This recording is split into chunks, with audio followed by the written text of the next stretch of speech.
Astronomical telescope बताना था ना, चित्र बना लिया गया था, डायग्राम हो गया था। चलिए ठीक है,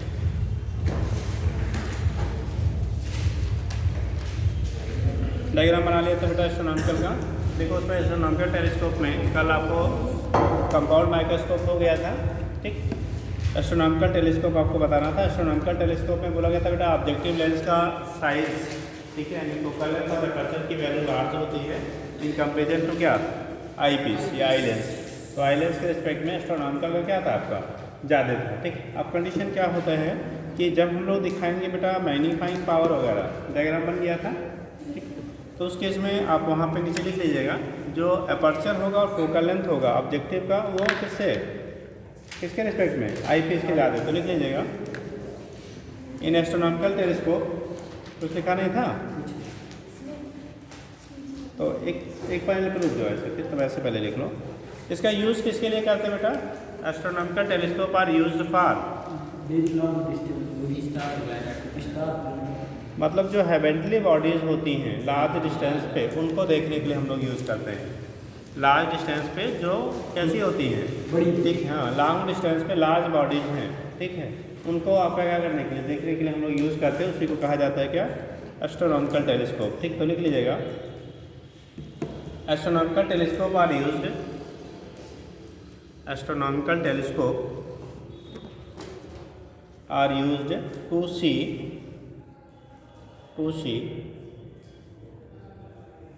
heavenly body,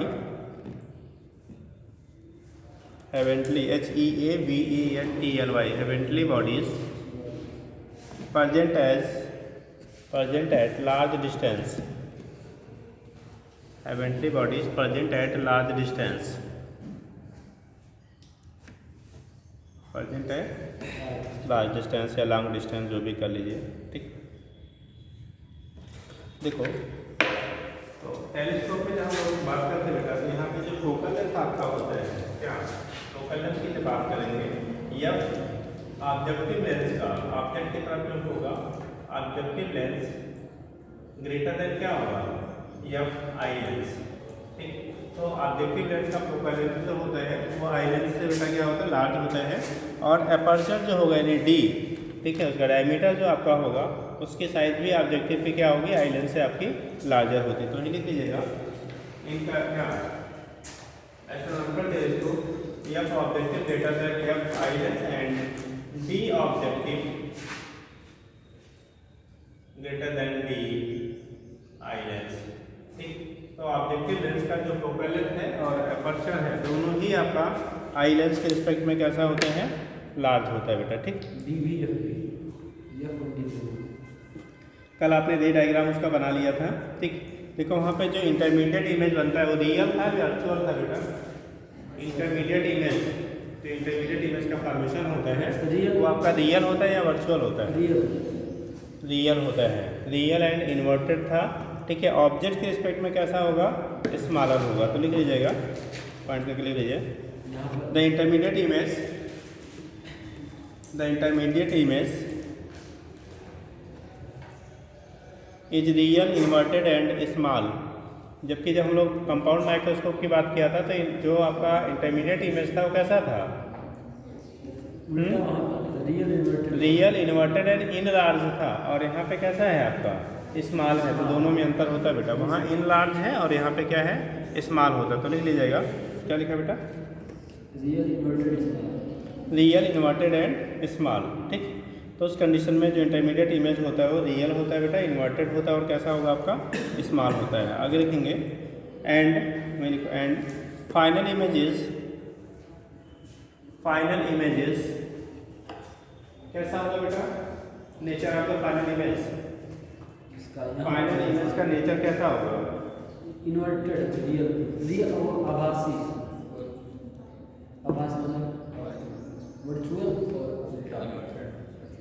virtual, inverted, enlarge or क्या, स्मॉल, लिख लीजिए द फाइनल इमेजेस वर्चुअल,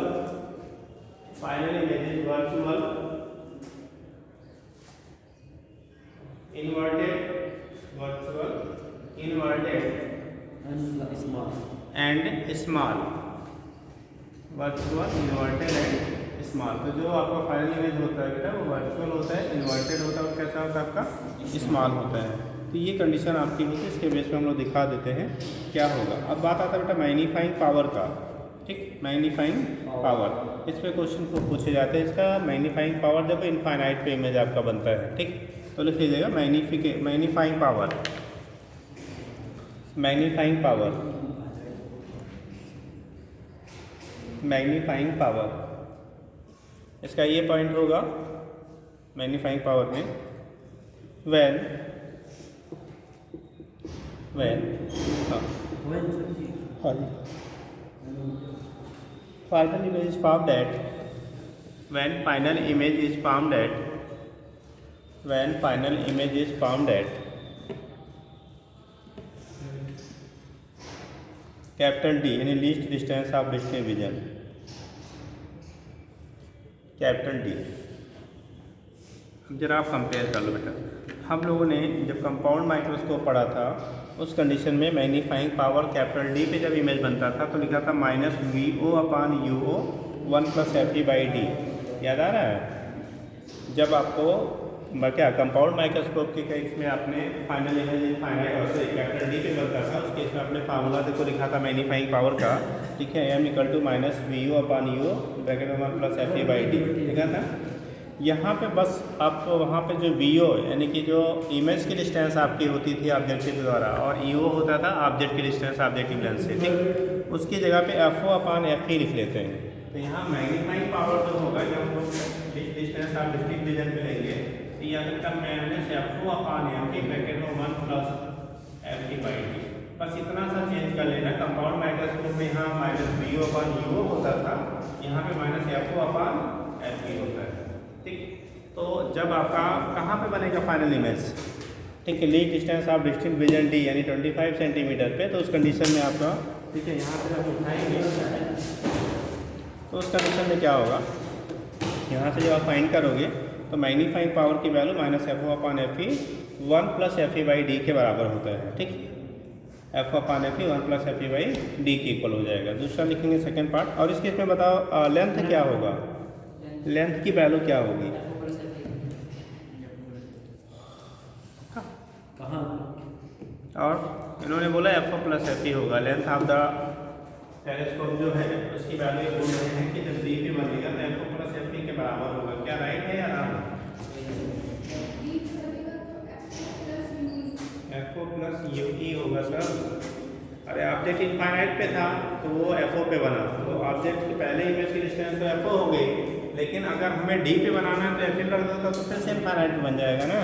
तो FO+ क्या हो जाएगा बेटा? FO+ कितना? UE लिखेंगे। यहाँ पे लेंथ ऑफ द टेलीस्कोप होगा FO+UE के इक्वल होगा। ठीक, दूसरा करेंगे आपका सेकेंडरी पार्ट। घर पे थोड़ा पढ़ के आया करिए, है ना, नहीं तो सब क्या कहते दिन में आसमान के तारे नजर आते हैं, है ना, तो इसलिए थोड़ा पढ़ के आया करो बेटा। देखो चीज़ें आपको किसी भी सब्जेक्ट का है, आपको पढ़ने में कहते हैं ना मज़ा तभी आएगा जब आप चीज़ों को कोरिलेट कर लेंगे। कोरिलेट करने का मतलब क्या, वो कहाँ से रिलेट किया जा रहा है वो चीज़ आपके दिमाग में लिंक हो जाए। जैसे हम बोल रहे हैं हाँ ये चीज़ें कल बताई गई, जिससे आप कोरिलेट कर लीजिए, तब फिर चीज़ें आपको समझ में भी आएंगी, इंटरेस्टिंग भी होंगी और फिर आपके क्वेश्चंस भी बनेंगे। ठीक, और अगर आप कोरिलेट नहीं कर पा रहे हो तब से दिक्कत आती है। ठीक, और उस कोरिलेट करने के लिए आपको पीछे की चीज़ें जितनी पढ़ा दी गई वो चीज़ें फिर इसीलिए सीक्वेंस पे चलती है चीज़ें। ठीक है, कि जो रिलेटेड है आप पहले पढ़ लेते हो, फिर उसके आगे वाली चीज़ें बताई जाती है।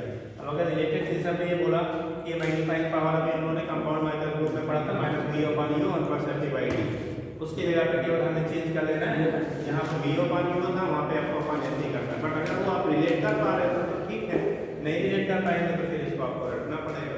अदरवाइज एक फॉर्मूला याद करिए, दूसरे क्वेश्चन चेंज कर लीजिए, आपको मिल जाएगा।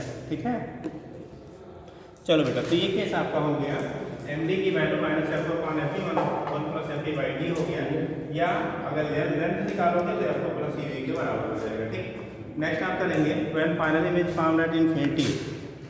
When final image found at infinity, telescope पे सबसे ज़्यादा इसी फार्मूले क्वेश्चन पूछा जाता है और फिजिक्स का सबसे आसान क्वेश्चन ये बनता है। ठीक, तो लिखेंगे when final image is found at कहाँ पे इन्फिनिटी। तो यहाँ पर क्लियर शुरू होने वाला है क्या बेटा? कुछ होने वाला है हैं? कहाँ पर लाइन में ड्रा किया जा रहा है। सर्किल में दिया दुल्हन में चेक कीजिएगा।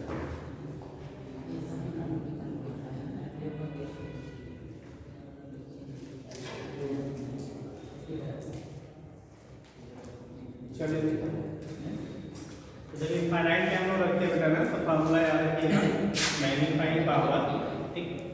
इसकी होता है माइनस बेटा कितना ये वो है FO अपॉन FP, ठीक। FO upon FP। और इस केस में जैसा आप टेलीस्कोप जब आप लिखेंगे तब उस केस में FO प्लस FE होता है, ठीक। तो दोनों ही चीज़ें बहुत आसान है, दोनों ही को पूछी जाती है, ठीक। हो जाएगा।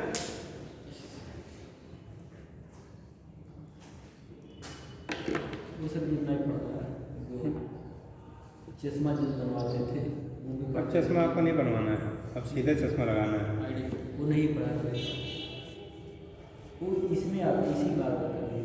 आपके इंस्ट्रूमेंट जब हम लोग पढ़ते थे, ठीक, आई डिफेक्ट, तब उसके लिए क्या क्योर के लिए हम लोग पढ़ते थे चश्मा कितने पावर का बनेगा। निकट दृष्टि तो दूर दृष्टि, ज़्यादा दूर दृष्टि।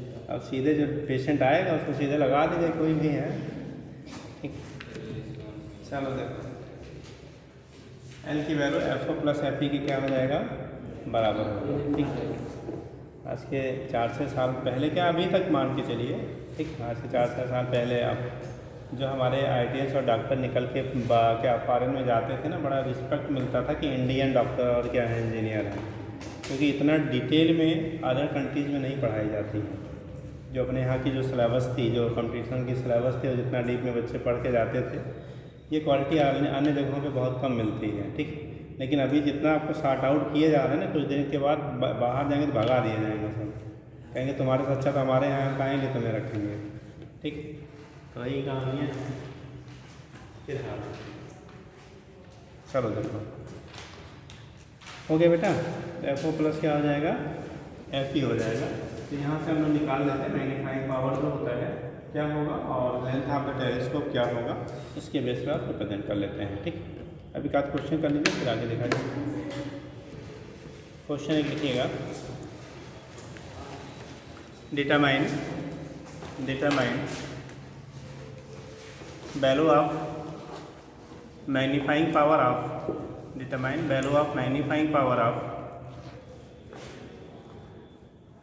astronomical telescope. Determine value of magnifying power of astronomical telescope.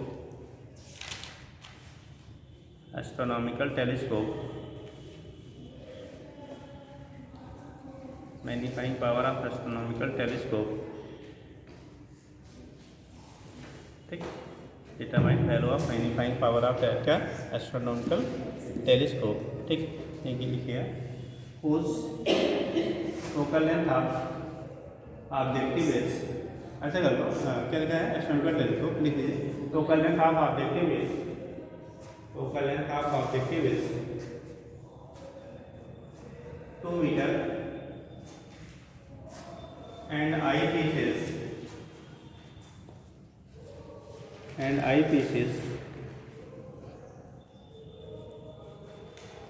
40 centimetre 40 centimetre 40 centimetre कितना होगा 40 सेंटीमीटर। अब इसका ए कर लीजिएगा, जरा एक बार सेंटेंस फिर से रिपीट कर दो। डिटरमाइन क्या लिखा है मैग्नीफाइंग पावर ऑफ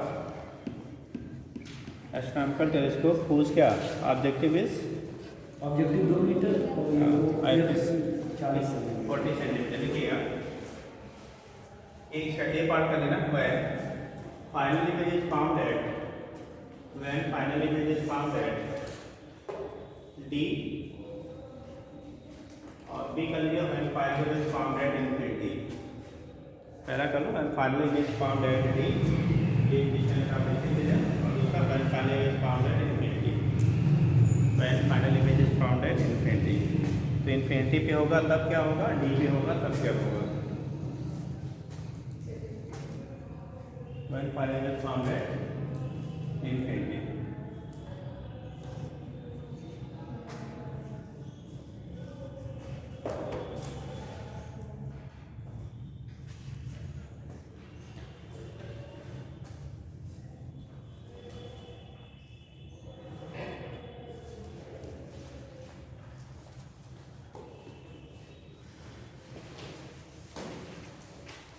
जल्दी करो बेटा।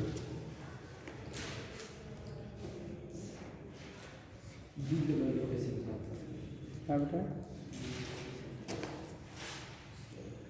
डी 25 सेंटीमीटर होता है, D distance of distinct vision, fix value है।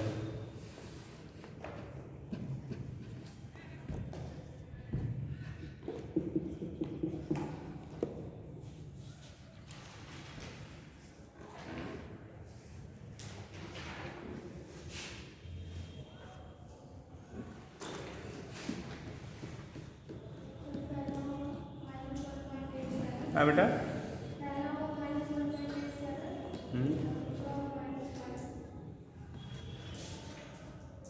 पहला 45, दूसरा -5, पहला माइनस दूसरा।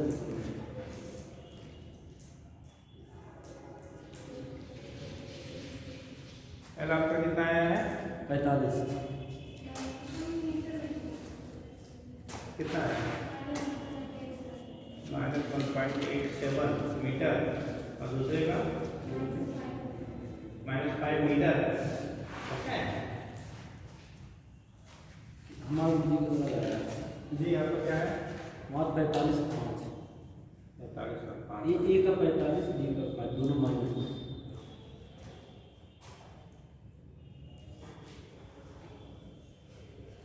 बाकी लोग यही करो बेटा। डाटा फार्मूला सामने रखा है, डाटा केवल आपको रखना है यार, डाटा ही रखना है ना। फार्मूला तो आपको दे दिया गया है, अब डाटा रख लीजिए जल्दी से।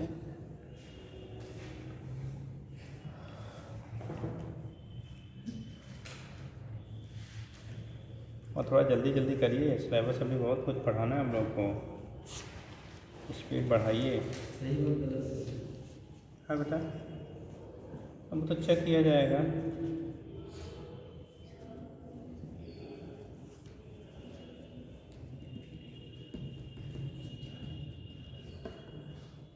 बताएं जी। देखो, जब आप डी की लेंगे, मैग्नीफाइंग पावर आपका हो गया डी की वैल्यू माइनस या को, आप देखिए लेंस की वैल्यू 2 मीटर दिया गया है, ठीक। तो अगर हम लोग 2 लेते हैं, ठीक, 2 अपान एफ की वैल्यू 40 सेंटीमीटर बोला है, तो 0.4 हो गया। 1 प्लस एफ की वैल्यू आपकी आई है 2 क्या 0.4 अपान 0.25, ठीक। तो यहाँ से भी होगा 4 5 का तो -5 रहेगा। 1 प्लस ये होगा 40 अपान 25, 25 हो जाए 25, ठीक। और कितना बचा आपका, कितना 15, 25 6 से ये हो गया आपका 0.5, तो ये हो गया 2.6 बेटा। 5 6 जा 30 बचा 3, 5 जा 12 तो 13, तो -13.0 माइनस कितना आया 13.0 जब हम लोग डी पे लिया था तब, ठीक। और जब आप लेंगे इन्फिनिटी पे, एम इन्फिनिटी माइनस एफ की वैल्यू 2 अपान 0.4, तो सीधा सीधा माइनस कितना आ गया 5। माइनस साइन आपका इन्वर्टेड इमेज वाला उसको रिप्रेजेंट कर रहा है, ठीक। इमेज का नेचर जो है वो कैसा है, इन्वर्टेड है, तो इसलिए माइनस आपका आ रहा है। ये 5 याद रखना। आपने इतना ही बोला था जी कि 1.3 बोला था, याद रखेंगे हमेशा जो मैग्नीफाइंग पावर है, चाहे वो टेलीस्कोप हो चाहे माइक्रोस्कोप, लीस्ट डिस्टेंस की पोजीशन पे ग्रेटर मिलेगा in comparison to infinity. Infinity के रिस्पेक्ट में लीस्ट डिस्टेंस की पोजीशन पे कैसा मिलेगा आपको, ज़्यादा वैल्यू मिलता है, अर्धा मिलता है, ठीक। क्योंकि इतना फैक्टर उसमें जुड़ता है, ऐसा देखो इतना जुड़ रहा है ना, तो जब इतना फैक्टर ऐड होगा इसके रिस्पेक्ट में तो क्या होगा, वैल्यू हमें यहाँ ज़्यादा मिलता है, ठीक। क्या रहेगा? तो अगर कभी कंफ्यूजन हो और रिजल्ट आपका उल्टा आ रहा है तो देख लीजिएगा। इनफाइनाइट पे जब मैग्नीफाइंग पावर निकालेंगे वो ऑलवेज लेसर देन क्या लीस्ट डिस्टेंस की कंडीशन में जो भी ऑब्टेन होगी आपको, ठीक। तो डी पे हमेशा मैक्सिमम मिलता है और इनफाइनाइट पे हमेशा मिनिमम मिलता है, ठीक है। तो अगर कहीं अपोजिट रिजल्ट आपका बन रहा हो तो उसको आप सही कर लीजिएगा। कितना आया था सर? गले लगा दिया। 8.1 आ गया। कैसे जी? कहाँ से बुरा बात कर दिया? अरे भाई एफ ई अपॉन डी है ना, एफ ई की वैल्यू कितना दी है? 40 सेंटीमीटर। डी हो गया 0.4 अपॉन एल, क्या डी की वैल्यू 25 सेंटीमीटर, 0.25 हुआ, ठीक। तो इसका आपने डेसिमल हटाया था कितना? 40 अपॉन 25, 25 हो गया 25 बचा 15 हो गया 150 का 16 था। कहीं कैलकुलेशन गलत किया होगा तभी उल्टा आया है। हो गया। चलिए इसी में आपको समझा दे रहे हैं। देखो वैसे फिलहाल आपको इसके बाद जो टेलीस्कोप है, टेरेस्ट्रियल के बाद आपके यहाँ सीधे दिया है क्या? रिफ्लेक्टिंग टेलीस्कोप, ठीक। देख लिया रिफ्लेक्टिंग है ना। तो वहाँ पे जो गैलीलियन टेलीस्कोप है, कौन सा? गैलीलियन और टेरेस्ट्रियल को इन्होंने हटा दिया है, दिया नहीं है, पूछ भले लें, ठीक। तो थोड़ा सा हिंट कर देते हैं।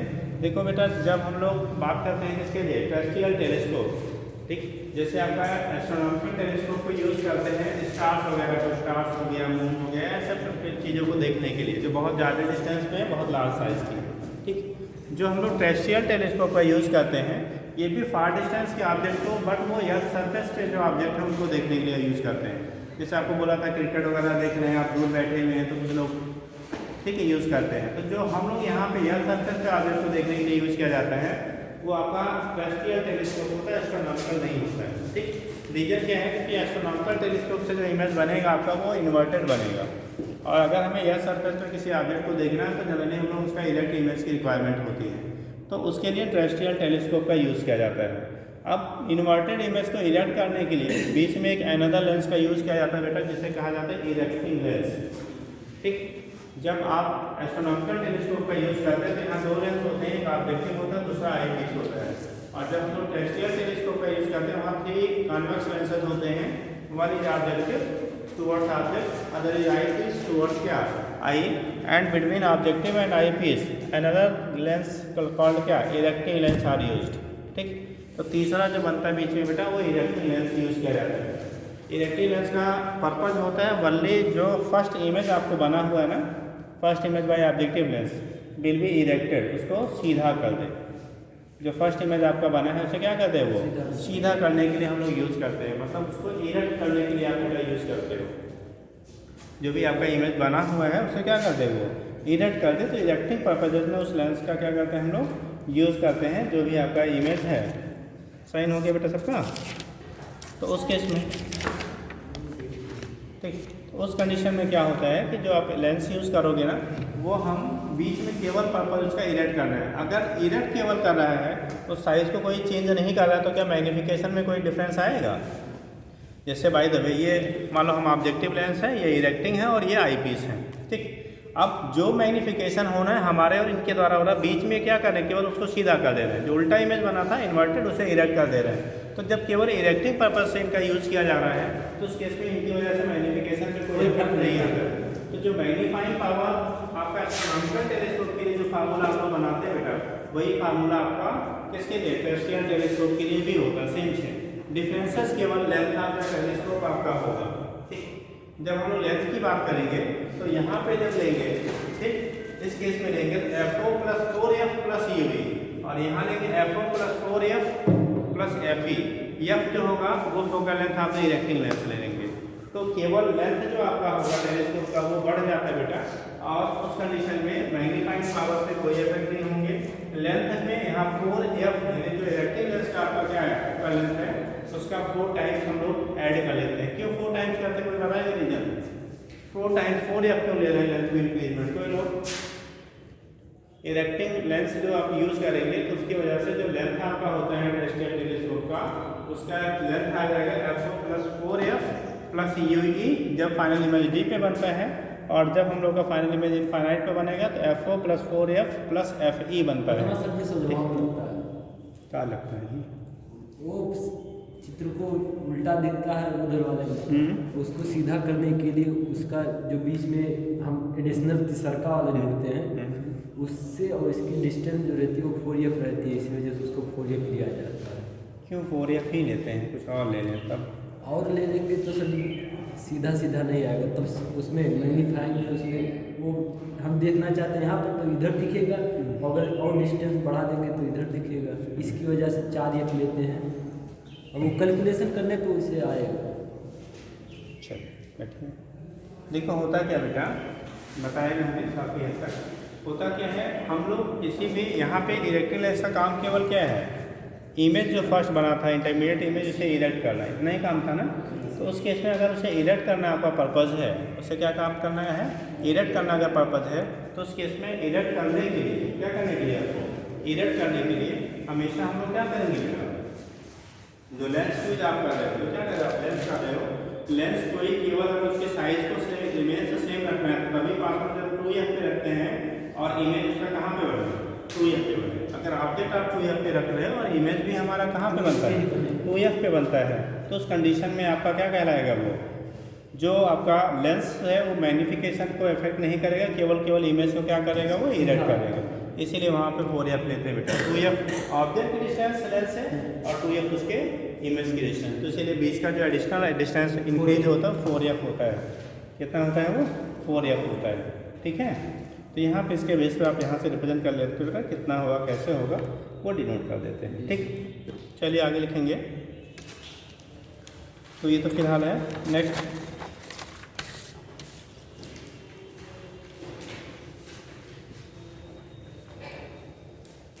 अगला लिख लीजिए। अब ये उसमें है नहीं बेटा, जरा एक बार चेक कर लो तो दोबारा।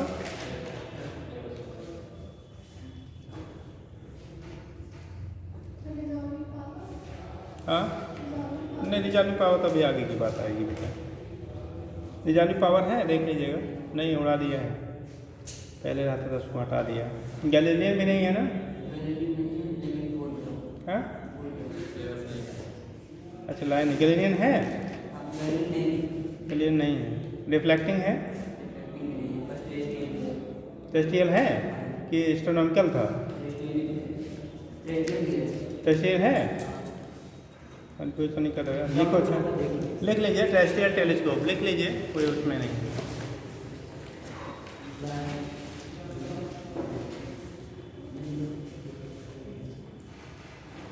टेरेस्ट्रियल टेलीस्कोप मैग्नीफाइंग पावर वगैरह सब कुछ वही रहेगा, केवल एक एडिशनल और लेंस आपका यूज हो जाता है, इसकी वजह से लेंथ बढ़ जाता है। लिखिएगा terrestrial, TERRESTRIAL terrestrial telescope, okay. लिखिए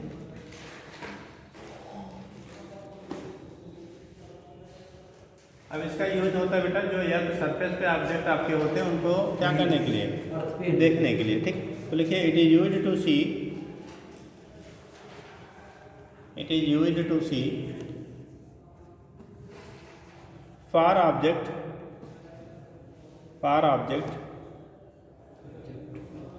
present on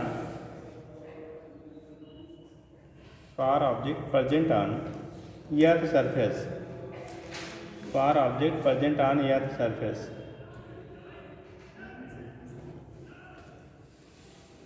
far object present on earth surface, हो गया।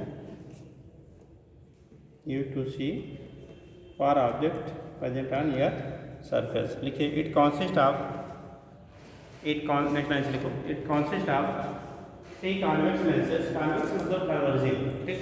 it consists of 3 convex bracket में ले लो converging lenses, 3 convex ब्रैकेट में हो गया converging lenses,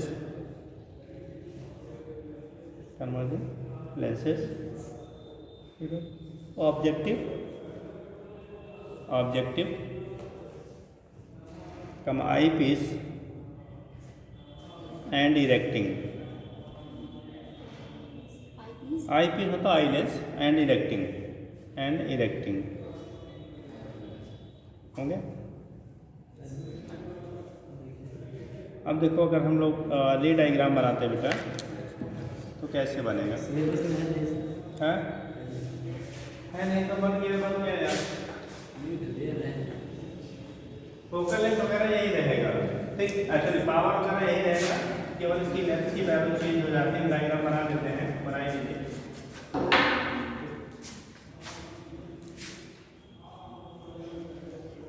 रहने दिया जाए,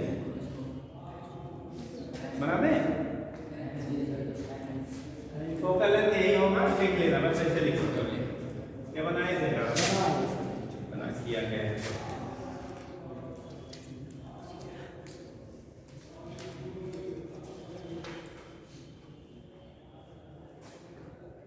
ये हमारा इनफाइनाइट से ये आ रही है, कहाँ से आ रही है, इनफाइनाइट से आके आ रही है, ठीक। तो पहला इमेज आई है, ये इसका एफओ कहलाएगा, ये ऑब्जेक्टिव लेंस है, दिस इज ऑब्जेक्टिव लेंस, तो ये इसकी पोजीशन जो होगी एफओ होगी, ठीक है।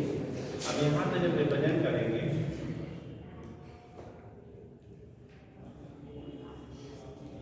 में इरेक्टिंग लेंस लेते बेटा, ये इरेक्टिंग लेंस इसका एफ है और ये इसका 2F कहलाता है। और जब कोई चीज़ 2F पे रखा जाए तो बड़ा करना पड़ेगा,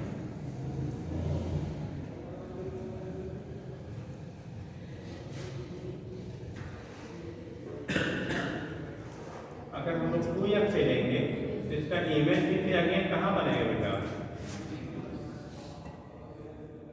2F पे बनेगा।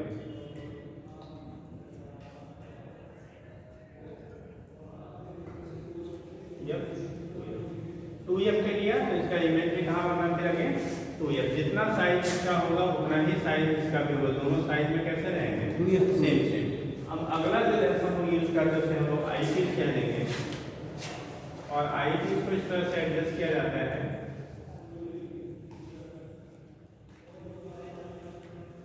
ये हो जाएगा, इसे कहते हैं इरेक्टिंग लेंस का, कि ये इसके फोकस के अंदर आए, इरेक्टिंग लेंस। इसको इस तरह से एडजस्ट करते हैं कि ये इसके एफबी के अंदर, फोकस के अंदर आए, ये इससे कहाँ पे आ जाएगा, एफबी के अंदर आ जाएगा, एफबी के अंदर आएगा तो एक रेस सीधी जाएगी, और जो सीधी जाएगी वो इसके एफबी से क्या करेगा, पीछे पास आउट होगा बेटा, सीधा ठीक। और दूसरा वाला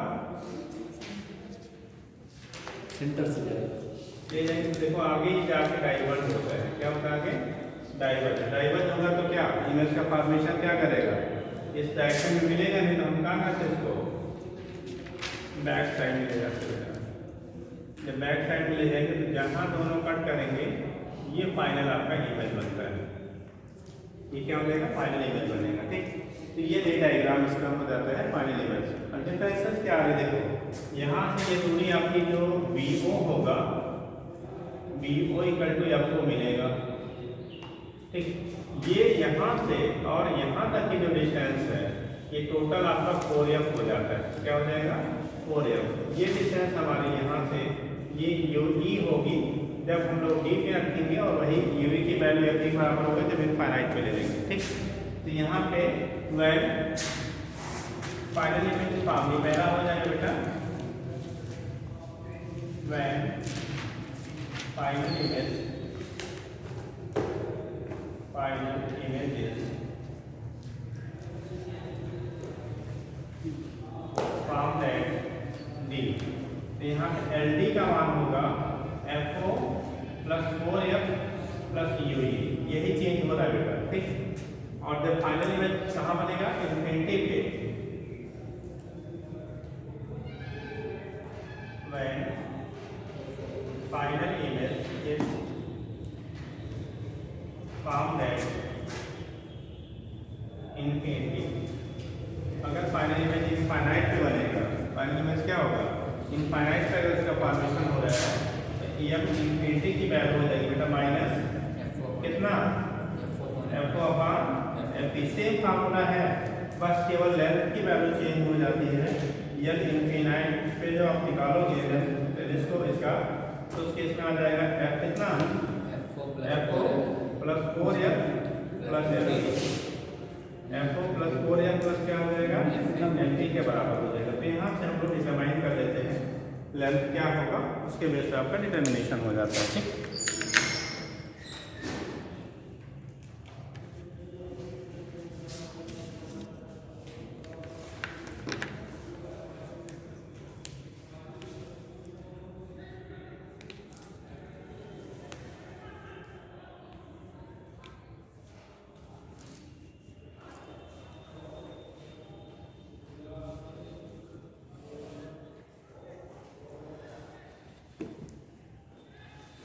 देखो बेटा वो इरेक्टिंग है, रिफ्लेक्टिंग, इरेक्टिंग कह रहा है, रिफ्लेक्टिंग है।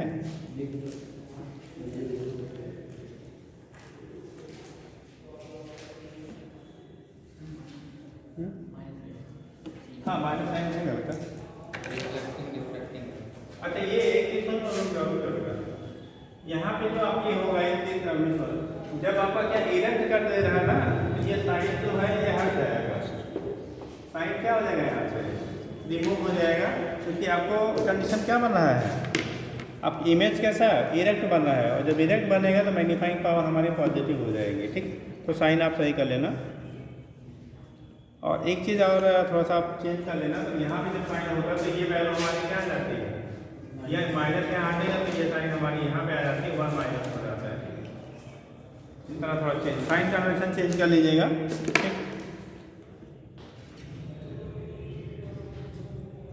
एक मिनट रुक जाओ, नहीं रुक जाइए।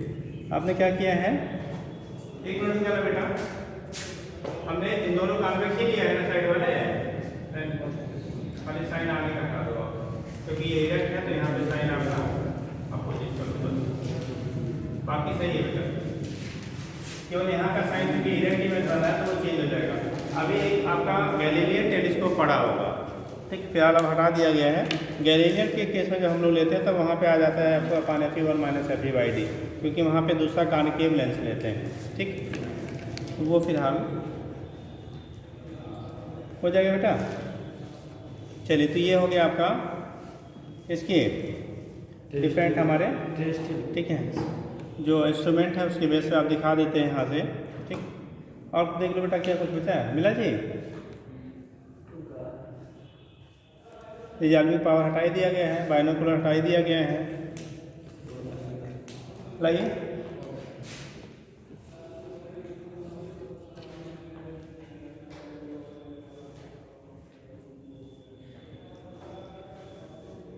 Microscope, astronomical telescope and their magnifying power, ये भी हो गया।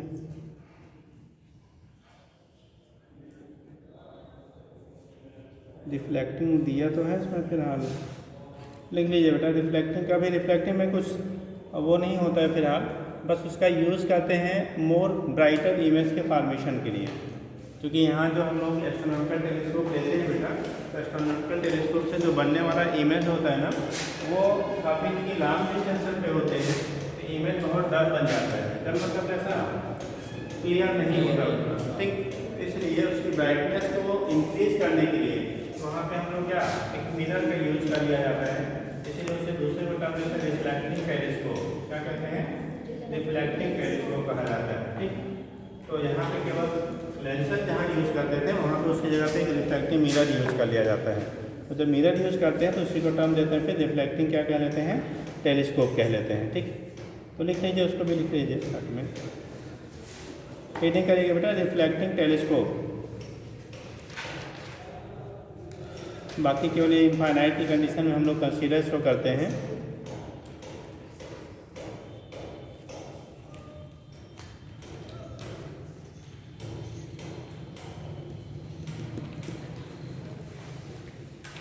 रिफ्लेक्टिंग क्या लिखे बेटा, टेलीस्कोप लिख लीजिएगा। It is based upon the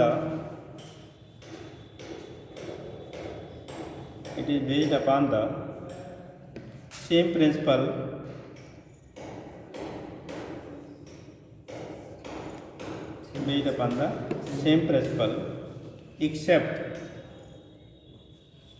except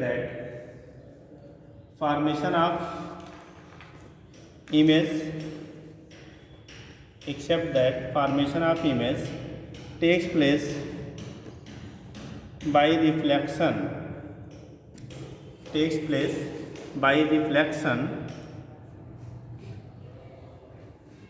instead of बेटा INSTEAD instead of refraction, by refraction।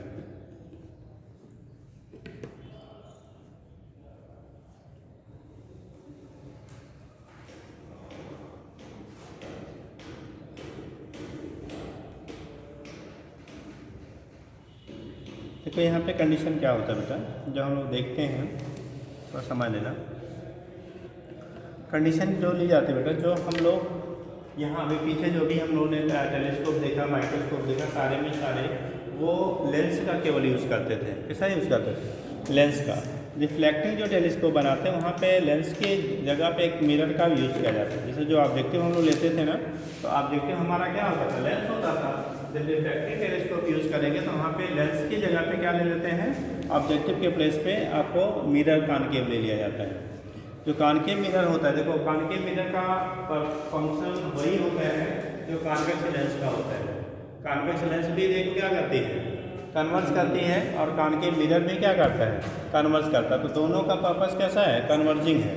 तो कन्वर्जिंग नेचर होने की वजह से आपको कॉन्वेक्स मिरर की जगह जो ऑब्जेक्टिव हम लोग यूज़ करते थे उसकी जगह पे कॉनकेव मिरर का कॉन्वेक्स लेंस का जो यूज़ करते थे उसकी जगह पे यहाँ पे कॉनकेव क्या मिरर का यूज़ कर लेते हैं। ठीक, जो रिफ्लेक्टेड रे होती है उसे इस तरह से हम लोग अरेंज करते हैं कि एक प्लेन मिरर पे जाके वो इंसिडेंट होता है, फिर वहाँ से रिफ्लेक्ट बैक होता है, और उसके बाद वो क्या एक कॉन्वेक्स लेंस यूज़ किया जाता है जो फिर आपको आगे आई पीस का काम करता है, और फाइनली इमेज हम लोग फिर ऑब्टेन करते हैं। तो उस कंडीशन में यहाँ पे इमेज जो बनता है फिर हम इनफाइनाइट पे ही ऑब्टेन करते हैं। अनस्टेंड कंडीशन में आपने क्वेश्चन में आपको टर्म मिलेगा, स्टेंड आई कंडीशन होती है, एक अनस्टेंड होती है। स्टेंड कब कहते हैं, अनस्टेंड कब कहते हैं, किसी का आइडिया है बेटा? स्टेंड कंडीशन आई की और अनस्टेंड कंडीशन। स्टेंड का मतलब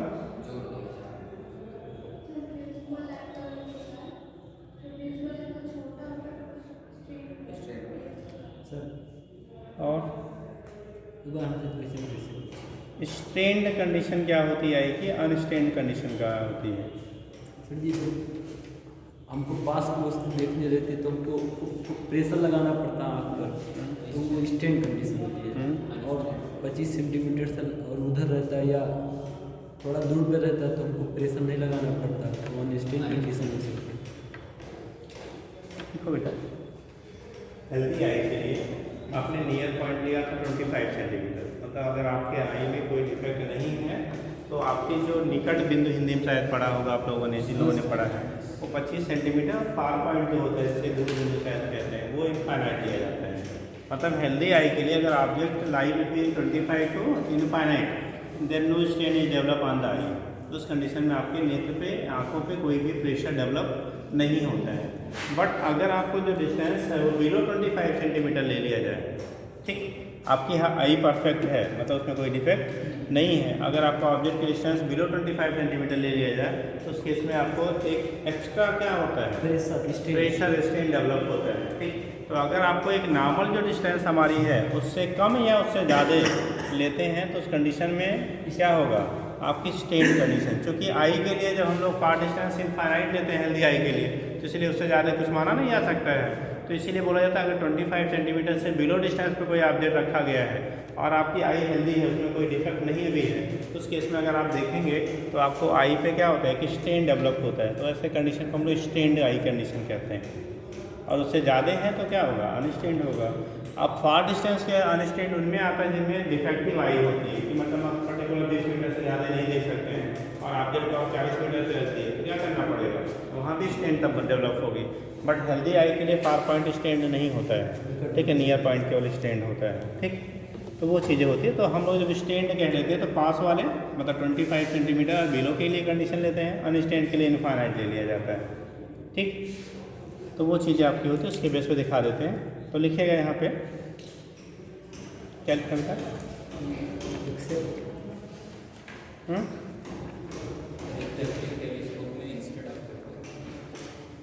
अब जब डायग्राम आप बनाओगे तो बनाने की प्रोसेस है, हम बना लेंगे तो बनाना पड़ेगा, क्योंकि इसको मिटा के तो बनाना पड़ता है, सेटिंग करनी पड़ती है, जो आ रही हो अनुमत होने पर पड़ती है, हम बना लेंगे तब आप बनाना शुरू करोगे। यहाँ से ये क्या करेंगे आपकी कन्वर्ट करेंगे, इसमें हम लोग एक इस तरह से जो रिफ्लेक्ट होकर आए, मतलब जो हमारा कान के मिरर है ऑब्जेक्टिव का काम करेगा, वहाँ से जो रिफ्लेक्ट हो रही है उसके करस्पॉन्डिंग हम लोग 45 डिग्री के एंगल पे लगा देते हैं, क्या मिरर लगा देते हैं बेटा, क्या कहते हैं 45 के एंगल पे एक मिरर हम लोग यहाँ लगा देते हैं। तो जो मिरर लगाते हैं तरह से आ जाएगा। ये वाला जो रिफ्लेक्ट होगा, ठीक, तो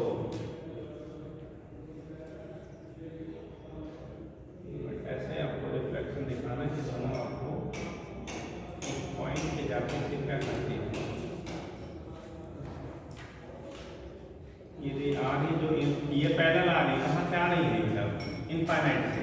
अब इसी का अरेंजमेंट थोड़ा सा हमें करना पड़ेगा, प्रेसिडेंस हम लोग अरेंज करते हैं कि जो रे है, जो रिफ्लेक्टेड हमारी क्या बन रही है, रे है, वो जाके प्लेन मिरर पे इंसिडेंट हो। कहाँ पे इंसिडेंट हो? प्लेन मिरर पे। और जब प्लेन मिरर पे आपका इंसिडेंट होगा तो फिर से वो रिफ्लेक्ट बैक होगा। क्या करेगा? फिर अगेन रिफ्लेक्शन शो करेगा। अब ऐसे दिखाइएगा थोड़ा सा, हम दिखा लेंगे तो आप दिखाना शुरू करना बेटा। अब यहाँ पे एक कॉन्वेक्स, ये कन्वर्ट करता है, क्या करेगा? कॉन्वेक्स लेंस होगा, क्या करेगा? उसको कन्वर्ट करता है, ठीक।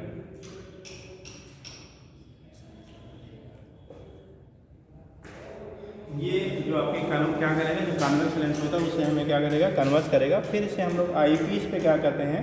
शिफ्ट कराते हैं। और वहाँ से फाइनली इमेज जो होती है, जो पैरेलल रे जो होती है, वो रिलीज होती है और फाइनल इमेज भी हम लोग इनफाइनाइट पे फिर ऑब्टेन करते हैं।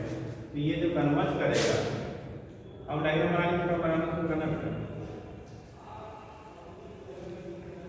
यहाँ पे लगाते हैं आई पीस, इसे कह लेते हैं आई पीस। और ये देखो कन्वर्ट ऐसा सेट करते हैं कि ये पैरेलल यहाँ से रिलीज होने वाली थे, पैरेलल होती हैं।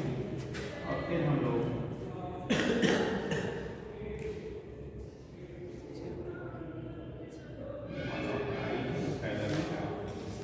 पैरेलल जाएंगे, फाइनली इमेज कहाँ बनेगा? फिर अगेन इनफाइनाइट पे। तो ये केस आपका होता है कि हम लोग कह लेते हैं concave mirror, this is concave mirror. ये हो गया आई लेंस, ये कन्वर्जिंग लेंस कहलाता है। और ये हमारा आई पे फाइनली इमेज बनता है। इस तरह से जो बनता है इसी को कहा जाता है क्या? कौन सा?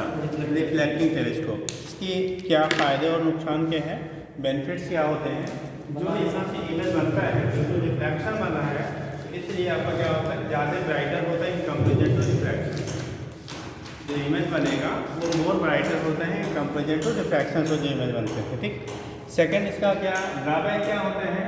क्योंकि ये मिरर है और मिरर को बेटा एक जगह से दूसरी जगह ट्रांसपोर्ट करना टिपिकल होता है, इसके डैमेज होने के चांसेस क्या होते हैं? ज़्यादा होते हैं। इसीलिए इसको हम एक जगह से दूसरी जगह क्या ट्रांसपोर्ट करने में बहुत टिपिकल होता है। इसलिए ट्रांसपोर्टेशन का वजह में हम लोग इसका यूज़ नहीं कर सकते। इसे एक डिफरेंट पोजीशन पे रख के ही इसका क्या यूज़ करते हैं। तो ये इससे कुछ फ़ायदे और क्या है नुकसान आपके होते हैं, दिखा दीजिए। बना लीजिए।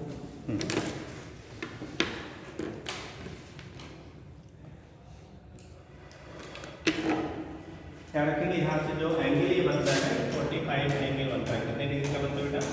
45 डिग्री का एंगल। जो मिरर आपका ये मिरर है बेटा, मिरर ये प्लेन मिरर होता है, ये यहाँ पे 45 डिग्री का एंगल बनाता है, ठीक। तो डायग्राम बना ली, केवल एक पॉइंट लिखना है।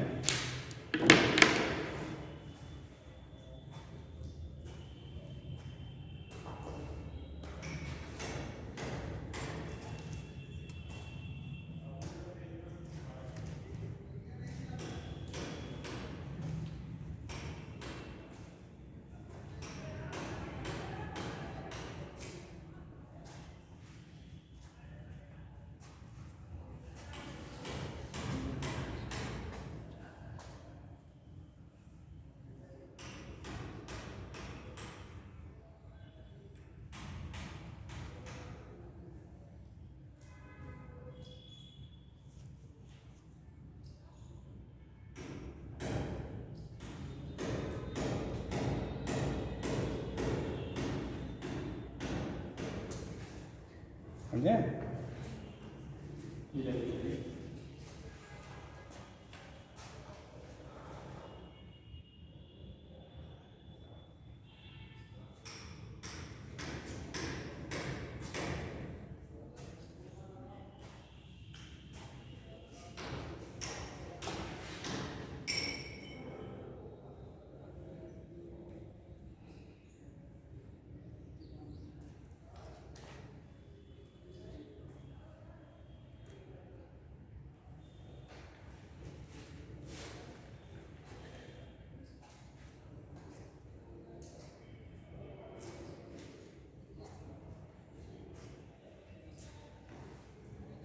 सर ये क्या है, हम बहुत अच्छा समझ नहीं पा रहे हैं, हम बहुत अच्छा समझ नहीं पा रहे। ये बेटा जैसे जो टेलीस्कोप का हम यूज़ करते थे फार डिस्टेंस पे ऑब्जेक्ट को देखने के लिए, वही है ये। इसे कहते हैं रिफ्लेक्टिंग टेलीस्कोप कह लेते हैं, क्योंकि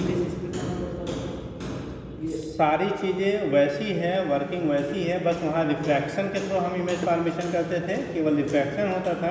यहाँ पे रिफ्लेक्शन भी फेनोमेना आपका होता है। ठीक, रिफ्लेक्शन से क्या होता है, जो लाइट आ रही है जो रिफ्लेक्ट होगी बेटा, तो इसकी इंटेंसिटी कोई लॉस नहीं होता है। इंटेंसिटी लॉस नहीं होगा तो क्या होगा, मोर ब्राइटर इमेज का फॉर्मेशन होगा। और जब रिफ्लेक्शन के थ्रू हम लोग बनाते हैं तो हमेशा जब रिफ्लेक्शन होता है तो इंटेंसिटी घटती है। भाई अगर किसी मान लो ऐसे हैं, आप धूप में खड़े हो, एक छतरी ले लेते तो धूप आपको क्या होता है, कम लगता है। ठीक, क्यों? क्योंकि वो रेडिएशन को क्या कर देता है, रोक देता है। अगर आप कोई ऐसी चीज़ ले लेंगे जो क्या करेगा, उसको हिंडर करेगा, तो आप तक आने वाली इंटेंसिटी घटेगी।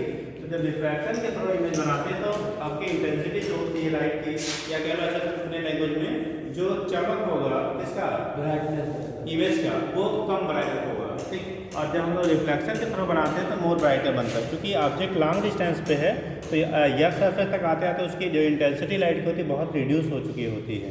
तो इसलिए वहाँ पे क्लियर इमेज नहीं बनती, उस क्लियरिटी के लिए इसका यूज़ किया जाता है। अगर कोई चीज़ की क्लियरली आपको देखना है तो। ये सर स्टेबल होता है क्या चीज़? ये इसको जहाँ पर बनाएंगे तो हाँ, यहाँ पे इसको ट्रांसपोर्टेशन में प्रॉब्लम होती है, मतलब एक जगह से दूसरी जगह तक आसानी से हम लोग ले आने में टूटने के, डैमेज होने के चांसेस होते हैं, इसलिए बहुत ज़्यादा इसका ट्रांसपोर्टेशन पर्पज में हम लोग यूज़ नहीं करते। ठीक, लिख लीजिएगा। If FO is focal length of, if FO is focal length of concave spherical mirror, concave spherical mirror, FO is the focal length of concave spherical mirror used as spherical mirror used as objective, used as objective, used as objective, and FE is focal length of the, FE is focal length of the eyepiece, FE is focal length of eyepiece, then magnifying power of reflecting telescope, then magnifying power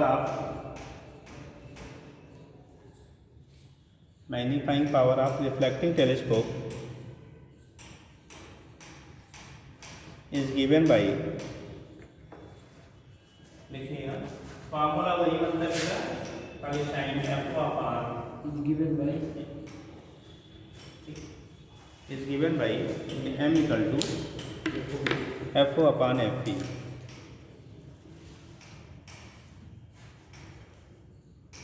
हो गया, FO upon FE। एक चीज़ यहाँ पे brightness ratio भी पूछा जा रहा है तो वो भी लिख लीजिएगा। इफ़, नेक्स्ट आंसर लिखिएगा बेटा, if capital D is the diameter of, capital D, हाँ capital D is the diameter, अगर हम लोग कैपिटल D लेते हैं, capital D is the diameter of objective and small d is the diameter of, small d is the diameter of pupil of eye. आपकी जो pupil होती है उसका डायमीटर बोला गया स्मॉल d है। Capital D is the diameter of the objective and small d is the diameter of pupil of eye. ध्यान लिखिए, प्यूपिल ऑफ आई हिंदी में कहते हैं आँख की पुतली बोलते हैं ना जी। ठीक, प्यूपिल ऑफ आई लिखिए। Then brightness ratio is given by, then brightness ratio is given by कि beta equal to capital D square upon small d square brightness ratio is given by capital D square upon small d square, beta equal to capital D square upon small d square. Okay बेटा, चलिए capital D square upon small d square, इसका brightness क्या हो जाता है बेटा, ratio हो जाता है। ठीक, तो आपके यहाँ बेटा क्या जो रिजॉल्विंग पावर पहले हुआ करता था वो डिलीटेड है। ठीक, फोटोमेट्री आल्सो क्या है, डिलीटेड है। तो ये यूनिट फिर आपका क्या हो गया, कंप्लीट। और कितने बचा है ना बेटा, तो ये यूनिट आपकी हो गई बेटा कंप्लीट। ठीक, तो अब इसके बाद क्या शुरू कर दिया जाए? सर जी जी सर जी। वैसे तो सर ऊपर नीचे करे तो पीछे वाला डिफेक्टिव है, आगे पीछे हो रहा, लेकिन कैमरे में जो बन रहा है वो नहीं आगे पीछे हो रहा, ऐसा नहीं। क्या हो गया आपके सामने? ये ब्राइटनेस पीछे से इस पर ब्लैक बोर्ड जी जी जी। जो दिख रहे तो आप थोड़ा सा ऊपर नीचे करेंगे तो वो भी होगा, लेकिन इसको देख के ऐसे करेंगे तो ये तो फिक्स है ना। जी सर। चेंज आपकी आई की पोजीशन हो रही है। यहाँ पर भी कर रहे हैं, यहाँ पर भी होना चाहिए शायद। नहीं, जैसे कंडीशन क्या हो रहा है, क्योंकि इसका ये इमेज बना रहा है, ठीक, उसका फोटो है, तो आप अपनी पोजीशन चेंज कर रहे हैं तो ब्राइटनेस उस पर पड़ने वाली लाइट की चेंज हो रही है ना, इस पर थोड़ी चेंज हो रही है। ये तो अपना डिफिनेट है, तो इसलिए यहाँ इफेक्ट नहीं कर रहा है, वहाँ इफेक्ट कर रहा है, यहाँ पर हमारी नज़र से इफेक्ट कर रहे हैं, आप नहीं कर रहा है। ठीक, तो ये चीज़ें होती हैं। तो ये यूनिट बेटा आपका हो गया कंप्लीट। ठीक, अब इसके बाद कहिए तो आपको इसके बाद यही वेव ऑप्टिक्स वेव लास्ट में पढ़ लेना यार, क्योंकि अभी पढ़ाएंगे तो बहुत टाइम जाएगा, और टाइम जाएगा जो आना है वो डिफिनिट है। ठीक है, तो अब यह कहिए कि सेमी कंडक्टर से क्वेश्चन अच्छे खासे बनते हैं, तो या तो अरे वो तो केमिस्ट्री में पढ़ते हैं, पढ़ा देंगे वो तो दौड़ा के पढ़ा। ऐसे यूनिट अभी पढ़ लिए जहाँ समझ के पढ़ना है, जो दौड़ा के पढ़ना है वो तो लास्ट में रिवाइज करवा दिया जाएगा, वो फिर उसमें नहीं कोई दिक्कत। जैसे कुछ यूनिट ऐसे हैं जो आसानी से आप समझ लेते हैं, ठीक, तो उस कंडीशन में वहाँ पे आप फास्ट स्पीड में भी पढ़ाया जाएगा तो भी वो मैनेज हो जाता है। ठीक, क्योंकि उसको कई जगहों पे हम पढ़े होते हैं। ठीक, हाँ जी, आप लोग भी बताइए अपने विचार। हाँ, तो सेमीकंडक्टर भी पढ़ा दें क्योंकि वहाँ के क्वेश्चन अच्छे बनते हैं। ठीक है, और स्कोरिंग भी है। तो इधर वाला पोर्शन ख़त्म हो जाए तो फिर फर्स्ट वाला पोर्शन क्या किया जाता है, शुरू किया जाता है। वहाँ पे कहाँ तक हो गया था? वहाँ पर ग्रेविटेशन तक हुआ है। हीट वो बताना, सॉलिड प्रॉपर्टीज ऑफ सॉलिड्स। चलिए ठीक, सर आ गया तो पढ़ लीजिए। हाँ बेटा, जल्दी से पूछो। हाँ बेटा, तो पलट के कहाँ रख के चला गया, क्या लिखा मांग गया तुम्हारा?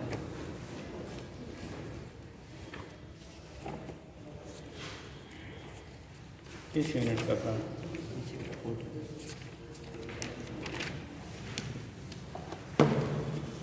एक क्वेश्चन सुन लो बेटा, नीट 19 का शायद है। बोला 6 similar bulbs are connected as shown in the figure with a DC source, ठीक, of EMF and the zero internal resistance, उसका internal resistance zero. The ratio of the power consumed by the bulb when, पहला point कह रहा है all are glowing, जब सारे bulb जलेंगे तो, ठीक, इधर से भी कनेक्टेड है बेटा। और फिर दूसरा दे रहा है in the situation when 2 from the section A and 1 from the section B is glowing, ठीक। तो वो कंडीशन क्या हो रहा है, क्योंकि जो पोटेंशियल हम लोग दे रहे हैं बेटा, जो पावर सप्लाई आप दे रहे हो, तो आपके 6 बल्ब लगे हुए हैं। कितने बल्ब लगे हुए हैं? 6 बल्ब लगे हुए हैं। इनमें से, ठीक है, देखो जो कॉम्बिनेशन बनाया गया है 3 पैरेलल, फिर अगले वाले 3 पैरेलल हैं, ठीक, मतलब ये 3 का पैरेलल वो आपस में फिर सीरीज में है, ठीक। तो उस कंडीशन में क्या करेंगे, इन तीनों पैरेलल के थ्रू, क्योंकि 2 रो बन रहा है 3 के पैरेलल का, तो जब पैरेलल कॉम्बिनेशन में पोटेंशियल ड्रॉप क्या रहेगा आपका, सेम रहेगा, ठीक। तो जो रेजिस्टेंसेज इनके होंगे, मान लो R सबके आइडेंटिकल है तो सबके रेजिस्टेंस R ले लो, ठीक। तो तीनों का R हो गया, तो R/3 इधर वाला, R/3 इधर वाला, ये दोनों आपस में सीरीज हो गए, तो R/3 प्लस R/3 2R/3 हो गया, ठीक। तो जब सारे जल रहे हैं तो उस केस में आपका जो पावर आपका होगा P = V² क्या, R, ठीक। आप करके निकाल लेंगे। बाद में कहा जा रहा है कि लेफ्ट वाला A वाले में से 2 कितने हैं, in the situation 2 forms from A, in the situation when 2 from section A and 1 from section B is glowing. A वाले में से 2 जल रहे हैं, तो 2 जल रहे हैं तो 2 पैरेलल R/1/R1/R/2 हो गया, और उधर वाला खाली एक ही जल रहा है तो केवल R ही रह गया। तो बाद में रेजिस्टेंस हो गया R/2 प्लस R, मतलब 3R/2 हो गया। अब 3R/2 तो फिर पावर निकाल लो, V² कितना, R इक्विवेलेंट। अब दोनों का जो रेशियो आएगा वही आंसर हो जाएगा, ठीक। मतलब दोनों कॉम्बिनेशन खाली सेट करना था। नहीं मुझे क्या था, कुछ जो बेटा ऐसे कर 6 बल्ब दिए गए हैं, ठीक, इसी सप्लाई से हर बल्ब रजिस्टर पे काम करेगा। इन पैर से जोड़ा गया फिर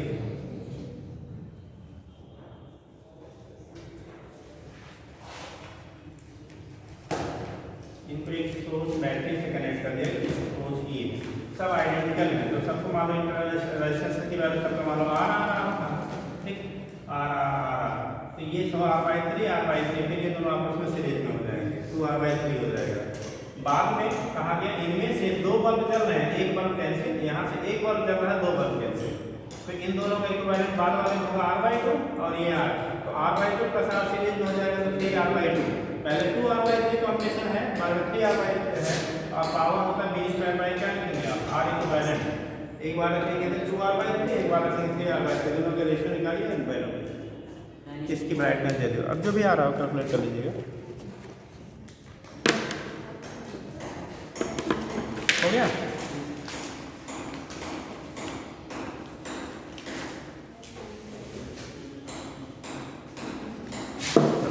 आप कर लीजिए। चलो